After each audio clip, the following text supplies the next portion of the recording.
வணக்க மக்களே. இது எதற்கான ஒரு நீதினா, செந்தில்குமார் அவருக்கான ஒரு நீதிய தான் நம்ம கேட்க போறோம். அதாவது சிவகங்கை, திருப்புவனம் என்ற ஊர்ல ஒரு கோவில்ல ஒரு காவலாளியா இருக்காரு அஜித் குமார்.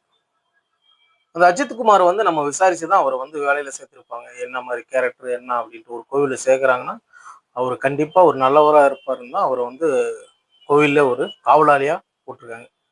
ஸோ காவலாளியா இருக்கும்போது, மதுரையில இருந்து சேர்ந்த 2 பெண்கள் வராங்க. வரும்போது அந்த கோயிலுக்கு வராங்க. கோயில்ல வரும்போது தன் கார பார்க் பண்றதுக்காக செந்தில்குமார் அவர் சாவி வாங்கி பார்க் பண்றதாக சொன்னாரு. பார்க் பண்றதுக்கு அவருக்கு தெரியாது, டிரைவிங் தெரியாது அப்படின்றதால அவங்க ஃப்ரெண்டு டாட்டா குடுத்து பாதுகாப்பான ஒரு இடத்துல விட்டாங்க. அவங்க கோயிலுக்கு போயிட்டு வெளில வரும்போது ஒரு 1 ஹவர் கழிச்சு திரும்ப அவர் சாவிய குடுக்கும்போது, இவங்க கொஞ்சம் தூரம் போயிருக்காங்க. போயிட்டு வரும்போது நகைய காணோம் அப்படின்ட்டு சொல்றாங்க. ஒரு 10 பவுனு கிட்ட நகைய காணோம் அப்படின்ட்டு சொல்லிட்டு திரும்ப வராங்க. திரும்ப நம்ம அந்த பையன்ட்ட தான் சாவி குடுத்தோம். சரி நம்ம போய் கேட்டு பார்ப்போம் அப்படின்ட்டு வராங்க. சரி வரும்போது அவங்கள்ட்ட விசாரிச்சிருக்காங்க. இல்லன்ட்டாப்புல எவ்வளோ கெஞ்சி சத்தியமா நான் இத பண்ணவே இல்ல. என் ஃப்ரெண்டு கிட்ட சாவி குடுத்தேன். அவரு தான் வண்டிய ட்ராப் பண்ணாரு அப்படின்னு சொன்னாரு. நான் ஒரு விஷயம் கேட்கிறேன் உங்கள. பவுனு நகைய நம்ம சப்போஸ் கோவிலுக்கோ இல்ல வேற ஏதோ ஒரு சுபகாரியங்களுக்கோ போகும்போது கழுத்துலயோ எங்கேயோ போட்டு நம்ம போவோம். கார்ல வைக்க வேண்டிய அவசியம் என்ன? அவங்க நகை வச்சிருந்தாங்களான்னு எனக்கு தெரியுமா? தெரியல. இருந்தாலும் அந்த கம்ப்ளைண்ட் அவங்க குடுத்துட்டாங்க. மதுரை சேர்ந்தவங்க கம்ப்ளைண்ட் குடுத்துட்டாங்க. குடுத்ததுமே இவங்க விடியற் காலமே எழுந்திரிச்சு விடியற் காலம் காலையிலேயே எழுந்திரிச்சு அவங்க போய் பார்க்கும்போது செந்தில 5 பேர் கொண்ட போலீஸார் அவர் அழைச்சிட்டு போறாங்க. அழைச்சிட்டு போய் விசாரணை பண்றாங்க. விசாரணை எப்படி இருக்குன்னு பார்த்தா, ரொம்ப பயங்கரமா, ரொம்ப கஷ்டமான ஒரு விசாரணை தான் நம்ம சொல்லுவோம். ஜெய்பீம் படம் பார்த்துருப்போம் இல்லையா? அந்த செங்கனி அவர் ஹஸ்பண்ட் எப்படி அந்த போலீஸ் ஸ்டேஷன்ல ஒரு விஷயமா காப்பாத்த தான் போவாரு. நகையை திருடிட்டாங்கன்னு ஒரு கம்ப்ளைண்ட் பண்ணுவாங்க. ஸோ இவன் தான் வீட்டுக்கு வந்தான் பாம்பு பிடிக்கும்போது அப்படின்ட்டு இவனை பிடிச்சி உள்ள வச்சு அடி அடின்னு அடிப்பாங்க. பயங்கரமா அடிப்பாங்க. நீங்களே பார்த்துருப்பீங்க. அந்த மிளகாய் தடவி, மிளகாத்தூள்லாம் தடவி ஏதேதோ பண்ணியிருப்பாங்க. பயங்கரமா இருக்கும். அந்த நிகழ்வு நம்ம காலத்துல நடந்தா எப்படி இருக்கும்? அதே மாதிரி இங்க ஒரு லாக்அப் டெத் ஒண்ணு நடந்திருக்கு. எப்படின்னா, பைப்பு ஸ்டிக்க வச்சு அடி அடின்னு அடிக்கிறாங்க. நான் இல்ல இல்ல அப்படின்னு கதறாப்புல.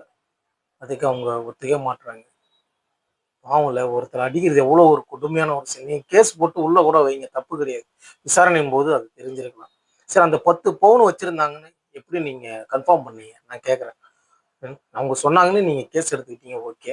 அந்த பையன் நல்லவன்றதால தானே அந்த காவலாளியா கோவில்ல காவலாளியா இருந்திருக்காரு. நல்லவல்லன்னா எப்படி கோவில்ல நீங்க அவர் காவலாளியா வச்சிருப்பீங்க? சொல்லுங்க. அந்த பையன் தான் அந்த குடும்பத்த காப்பாத்தக்கூடிய ஒரு சூழ்நிலைய இருக்கு. இப்படி இருக்கும்போது, யாருங்க உங்களுக்கு அதிகாரம் குடுத்தா? இப்படி போட்டு மாட்டடிக்கிற மாரி அடிச்சிருக்கீங்க. அ செத்துட்டாங்க. இவ்வளோ ஒரு கொடுமையான ஒரு செயல் தெரியுங்களா? மனசாட்சிங்கிறதே கிடையாதுங்க. மக்களா மக்களுக்காக சேவை செய்றவங்க தாங்க நீங்க. போலீஸ்காரன், காவல்துறையினர் எதுக்கு அவங்க? மக்களின் தேவைகளுக்கும் நண்பனாகவும், பாதுகாப்பாகவும் இருக்க வேண்டிய அவர்களே, இந்த தவறை செய்யலாமா? சொல்லுங்க. இப்ப நீங்க சஸ்பெண்ட் பண்ணிட்டீங்க. சஸ்பெண்ட் பண்ணது ஒரு முக்கியம் கிடையாது. அவர கைது பண்ணணும் அப்படின்னு தான் எல்லா மக்களும் தர்ணா போராட்டத்துல இருக்கிறாங்க. ஸோ மக்களே பாதுகாப்பா இருங்க. இந்த மாரி கொடுமைய நம்ம அனுபவிக்கவே கூடாது. ரொம்ப கஷ்டங்க. அந்த 5 பேரும் கைது செய்யணும். ஏன்னா, ஒரு குற்றவாளி தப்பிக்கலாம். ஆனா நிரபராதி தண்டிக்கப்படக்கூடாது என்பதுதான் அந்த சட்டம். ஏன்னா, ஒருத்தர் இல்லங்கும்போது அவர போட்டு உரி உரின்னு உரிச்சு எடுத்துறீங்க. தண்ணி கேட்டதற்கு செருப்பாலேயே அடிச்சாங்க. எவ்வளவு ஒரு கொடுமை தெரியுமா? கீழ்த்தனமான ஒரு செயல் தான் சொல்லுவேன். இவங்களுக்கான ஒரு பதில நீங்க குடுத்தே ஆகணும் கண்டிப்பா. இன்னைக்கு கூட ஒரு விசாரணை நடந்து கொண்டிருந்தது. இன்னைக்கு நீதிபதி அவர்கள் கேட்டாங்க.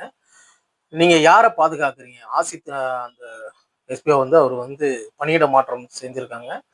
ஏன் அதுக்குள்ள அவசர அவசரமா அவர் பணியிட மாற்றம் செஞ்சீங்க? அப்படின்னு கேட்டாங்க.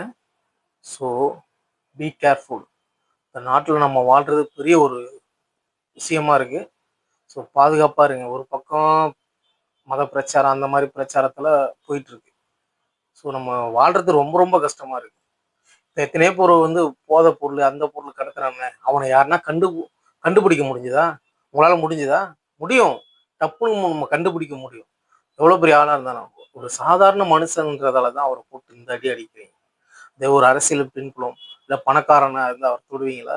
தொட மாட்டீங்க. மல்லையா இருக்காரு, போனாரு, ஒன்னத்தையும் காணும். நீராவி மோடி போனாரு, ஆளை காணும். எத்தனையோ பேர் இந்த நாட்டை கொள்ளடிச்சிட்டு போனா அவரை ஒன்றும் பண்ண முடியல.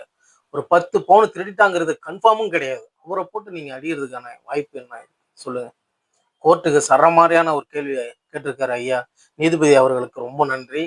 இந்த அரசாங்கம் வந்து இதுக்கான உரிய நடவடிக்கை எடுக்குமாறு நாங்க தமிழக அரசு வேண்டி கேட்டுக்கொள்கிறோம். நன்றி. Thank you so much.